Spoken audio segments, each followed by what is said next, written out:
Where does confidence come from?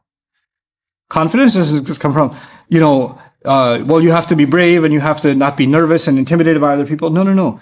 Confidence comes when you have a purpose and you're accomplishing that purpose. You're so focused on your goal that other people become invisible. You ever see a child that's building Legos? Like the universe stops existing because they've got a goal. They're just building it, building it, building it. Empires around them can rise and fall. They're still building it because they're not looking at what anybody else is doing. When you are clear about your goals, then other people and how well they're moving forward or they're not moving forward or whatever else they're doing, all of that becomes irrelevant. All of that just disappears from your mind.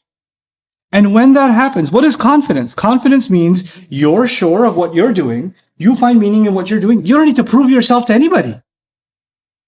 You have nothing to prove because you already have a goal. You're working towards that. And when somebody else comes and says, by the way, I know some people that have the same goal. They're way better than you. Good for them. Thanks. Bye. And you keep working on what you're doing because you're too focused. You have when someone has qasd in their waqsid fi mashyiq, when they have a goal and a direction, a purpose in their walk. You know what that means? Then they're not looking this way or that way because they're focused on what they got to look at. That means you just stop being distracted by what others are doing. And you don't need to tell, hey, by the way, guess what I'm doing?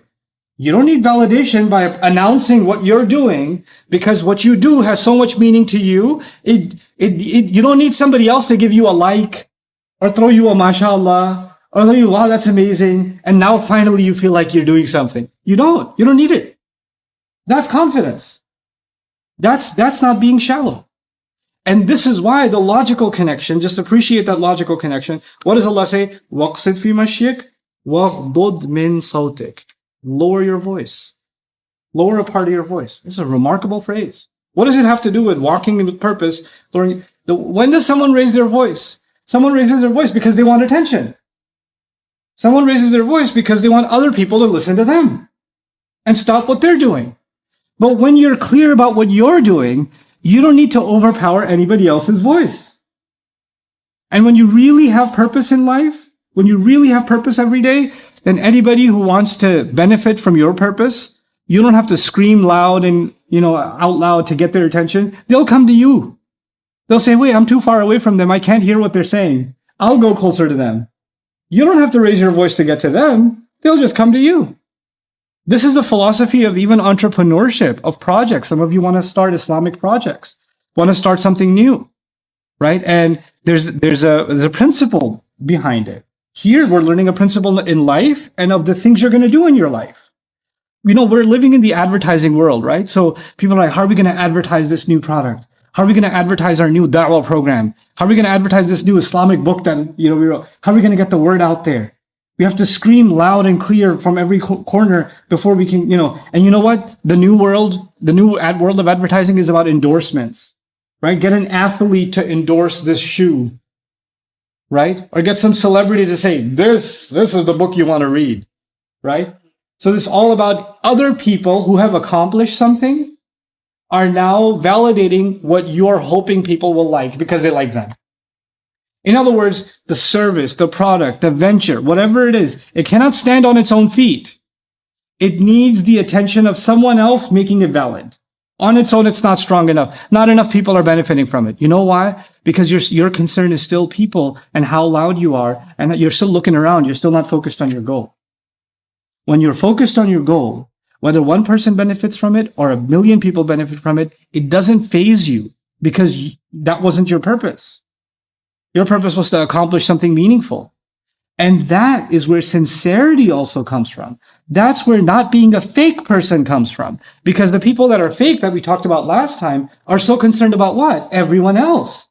And the people that are real and the people that are legit in their life are people that have a goal in front of them and they don't dissuade themselves. Nothing distracts them from their goal. And those are the people that I would argue Allah gives qubul to. Allah gives acceptance to them.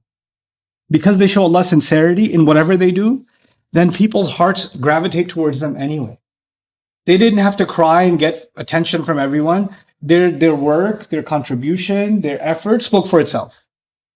And when someone comes on board and says, hey, I want to take a part in what you're doing, well and good. And if nobody came, well and good. That's what's the mentality being taught to the Muslim? The strength of what we do doesn't come from the validation or the support of people. The strength of what we do comes from the acceptance of Allah, the aid of Allah, and the clarity of our purpose. And Allah's help comes to the mukhlasin and the mukhlisin, the people who are sincere, who are pure in their purpose, who are clear in their purpose. There's a really heavy lesson. وَقْصِدْ فِي مَشِيكَ وَغْضُضْ مِنْ صَوْتِكَ. Lower your voice. You don't have to broadcast what you're doing. People that build, they build. It's interesting, right? You guys see this in life. When you were in high school, some of you are going to be in high school, and some of you are in high school. But when you are in high school, and you have kids that are very loud and obnoxious and outgoing and partying, and they're like almost intimidating to be around. You're like, I'm hoping they don't pick on me. And they're like the stars of the school. Like they're the ones who stick out, right? And then there's the quiet, nerdy ones that are like just studying. And they're not really, they're almost invisible. Fast forward 10 years, right? Who's serving fries at a restaurant? And who owns 10 restaurants, right? You see what happens? The people that were clear, even the students that were clear about their studies, they were clear about a goal. They end up getting somewhere. And they didn't have to raise their voice. They didn't have to raise their voice to get there. They got there. And then there are people who are very loud and seemed like they were the people to emulate, the people to be like. What did they accomplish in life? Where did they get with their life? You see, when it comes to our prayer, there's a minimum that if you do it, your prayer is good enough. It may not be the best, but it's good. You met the minimum requirements, right?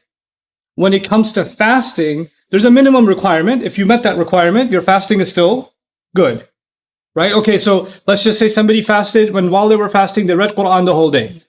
Or they worshipped Allah the whole day. It's a pretty amazing fast. Fast plus all that worship. And somebody else fasted, and the moment the fast started, they passed out. Then they woke up, prayed, passed out again, woke up, prayed, passed out again. And then Maghrib came and they had iftar.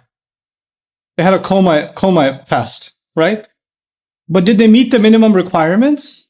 Yeah, it's not ihsan, it's not the best, but they still fasted. They met the minimum requirement. Somebody who made wudu, who faced the proper direction, who wore pure clothes and prayed their salah, they met the minimum requirements.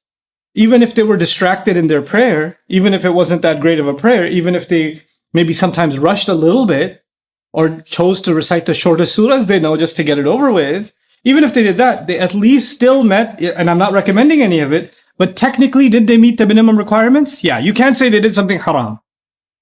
Right? What I'm trying to say is, the word ihsan means you do something at the best you could do it. But if you don't do your best, that doesn't mean you failed. That doesn't mean you're in trouble. It's like saying, if I don't get 100, I failed. No, I could get an 85, I could still pass.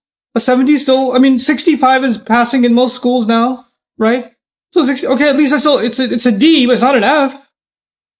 It's not an F, so I still move on to the next class. It's not the best score, but in the list of things that are haram, this is what I want you to visualize. When Allah makes a list of things that are haram, Allah is saying anybody who crosses this line has failed.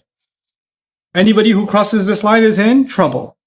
And I would argue that in the Quran, when it comes to our parents are the only ones that if you do anything less than your best, that's haram. Because of this ayah. Because this ayah is about things that are what? Haram. It's a scary thing. That Allah didn't even expect ihsan in every prayer. He didn't expect ihsan in every dealing. He didn't. He didn't say it's haram for you to be short of ihsan. But when it comes to parents, anything short of your very best is a violation. It's a violation. My job is to find out if I'm not doing something haram.